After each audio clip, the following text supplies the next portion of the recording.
Zelo trdo sem delal, s terapevtovo pomočjo in spodbujen od želje, da bi vedel vse o sebi, sem večji del prostega časa preživel v premišljovanju o svojem življenju, trenutnih ali preteklih občutjih, spominih in o tem, kako sem se od Jorgeja učil vse večjega, v narekovaju, zavedanja, ki me je čedalje bolj presenečalo.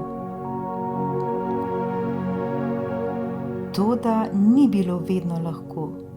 Včasih sem bil zaradi svojih misli, predvsem pa občutij, žalosten in pobit. Takšni občutki so me prevevali tudi tisti dan, ko mi je Jorge prebral svojo različico zgodbe Giovannija Papinija Kdo si? V tistem času sem se pritoževal nad ljudmi.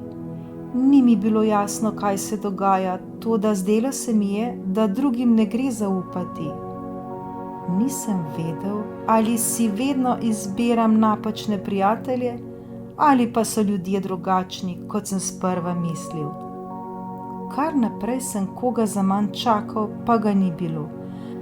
Ali pa sem moral v zadnjem hipu odpovedati stvari, ker kdo česa ni predvidel. Brez konca in kraja sem čakal prijatelje, ki nikakor niso hoteli priti ob dogovorjeni uri. To je zgodba, ki mi jo je prebral terapevt. Tistega dne je Sinclair kot običajno vstal ob 7 zjutraj. Kakor vsak dan se je odvlekel do kopalnice, se oprhal, nato pa obril in odišavil. Kot ponavadi se je oblekel v moderna oblačila in stopil do nabiralnika po pošto. Tam ga je čakalo pravo presenečenje tega dne. Ni bilo pošte. Zadnja leta je dobival čedalje več pisem in zanj so postala pomemben stik s svetom. Rahlo slabe volje zaradi novice, da ne bo novic, je pozajtrkoval mleko in kosmiče hitreje, kot so to priporočali zdravniki, ter odšel na ulico. Vse je bilo enako kot zmeraj. Po istih ulicah so vozili enaki avtomobili kot vedno in povzročali običajen hrup v mestu, nad katerim se je vsak dan pritoževal. Ko je prečkal trg, se je skoraj zaletel profesorja Ekserja, starega znanca, s katerim sta se dolge ure pogovarjala o nepomembnih metafizičnih vprašanjih. Pomahal mu je v pozdrav, toda videti je bilo, da ga profesor ni prepoznal. Poklical ga je po imenu, a se je že oddaljil in Sinclair si je mislil, da ga pač ni slišal. Dan se je začel slabo in kazalo je, da bo vse še huje zaradi prežečega dolgočasja. Sklenil je, da se bo vrnil domov k branju in študiju ter počakal na pisma, ki jih bo prav gotovo prispelo veliko, tako da bodo nadomestila tista, ki jih ni prejel. To noč je slabo spal in prebudil se je zelo zgodaj. Skočil je iz postelje in med zajtrkom oprezal skozi okno, kdaj bo prišel poštar. Ko je končno zagledal, da je zavil ulico, mu je srce poskočilo. Toda poštar je šel mimo hiše, ne da bi se ustavil. Sinclair je odšel ven in ga poklical, da bi preveril, ali res ni nobenega pisma zanj. Poštar mu je zatrdil, da v torbi nima ničesar, kar bi prišlo na njegov naslov, ter mu potrdil, da ni poštne stavke, pa tudi nobenih težav z raznašanjem pošte po mestu.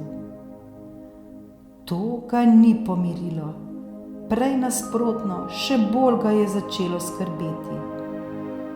Nekaj se je dogajalo in hotel je vedeti, kaj. Oblekel si je jopič in odšel k prijatelju Mariju.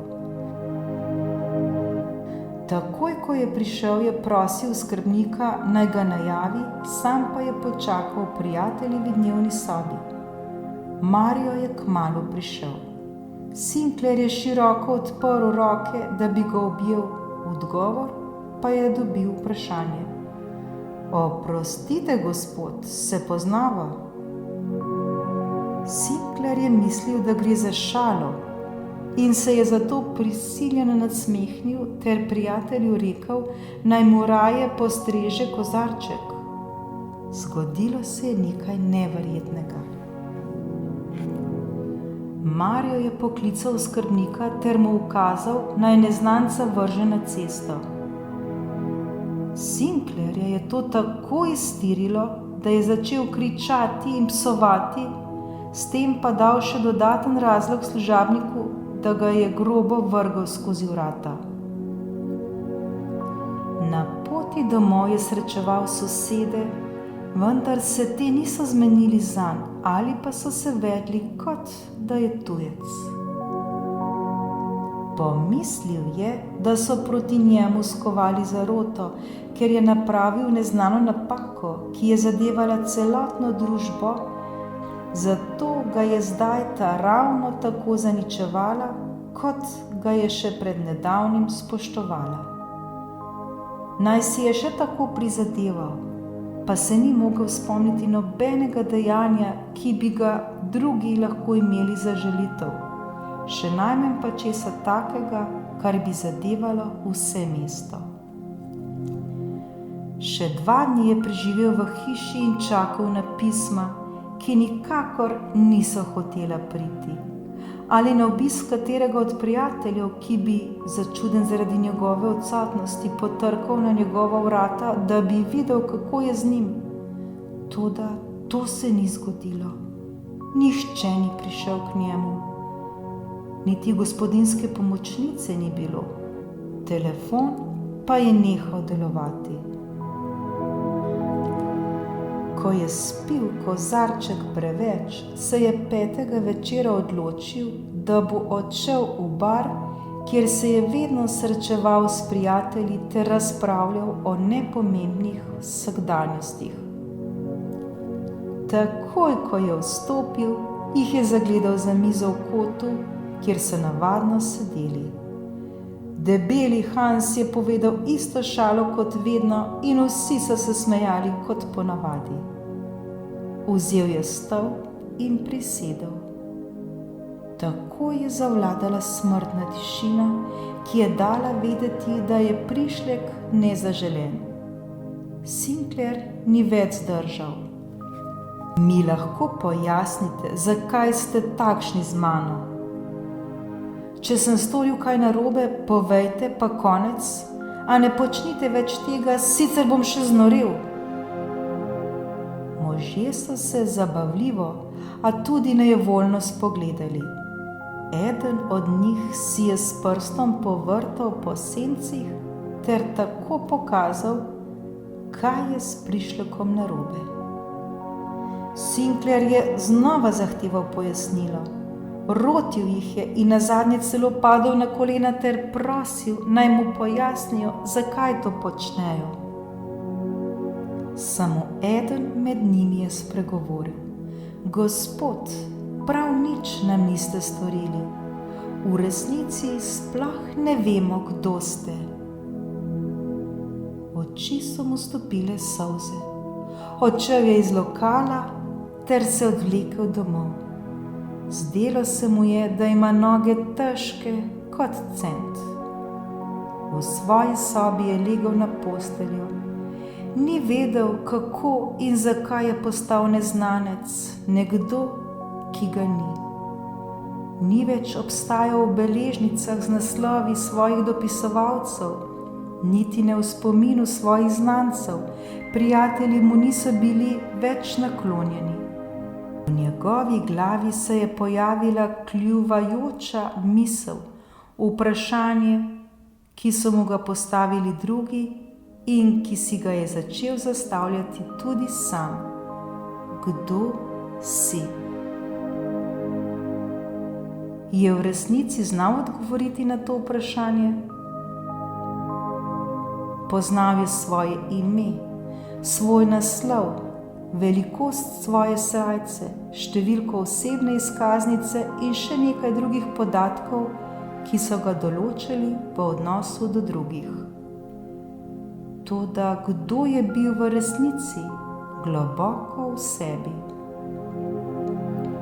So bili njegov okus, njegova dejanja, nagibi in ideje zares njegovi, ali pa so bile kot vse druge poskus, da ne bi razočaral drugih, ki so pričakovali, da bo tak, kakršen je bil.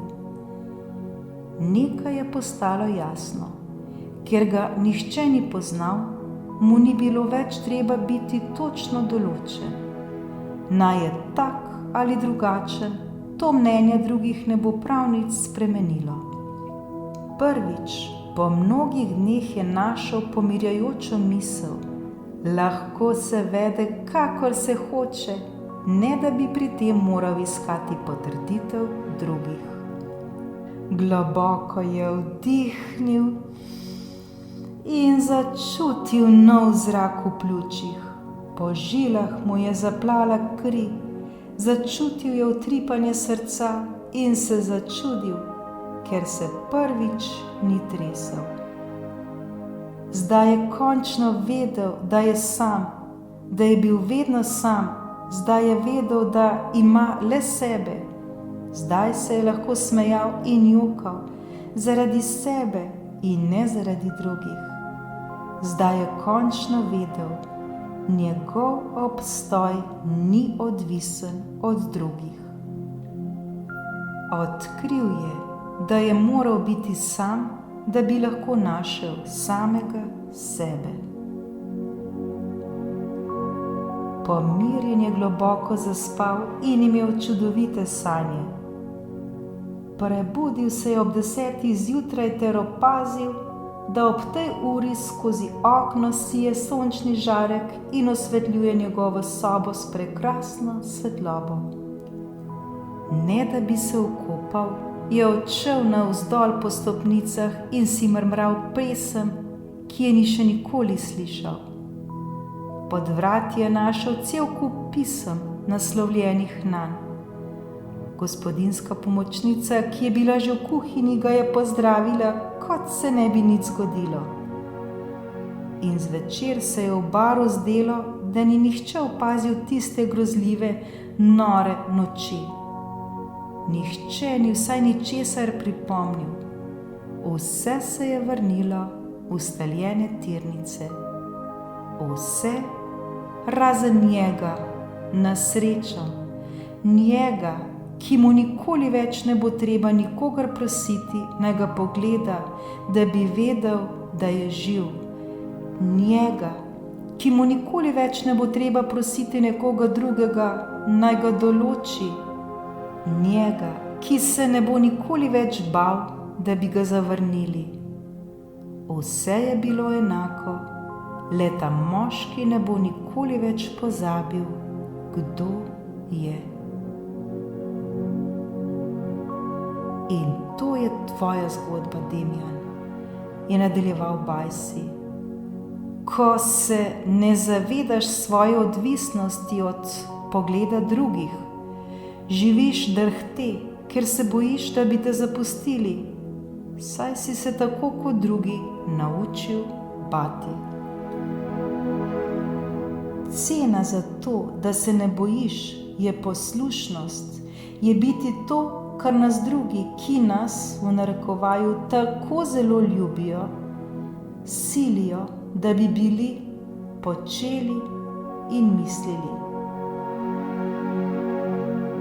Če imaš takšno, v narekovaju, srečo, kot Papinijev junak, in ti v nekem trenutku svet obrne hrbet, ti ne bo preostalo drugega, kot da ugotoviš, kako brezupen je tvoj boj.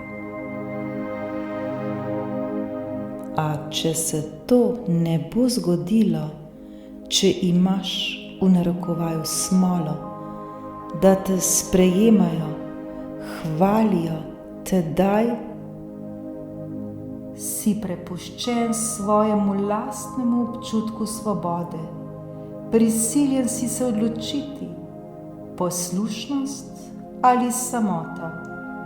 Ujet si med tem, kar moraš biti in ne biti nič za nikogar. Šele potem boš lahko, toda zgolj sam in edinole zase.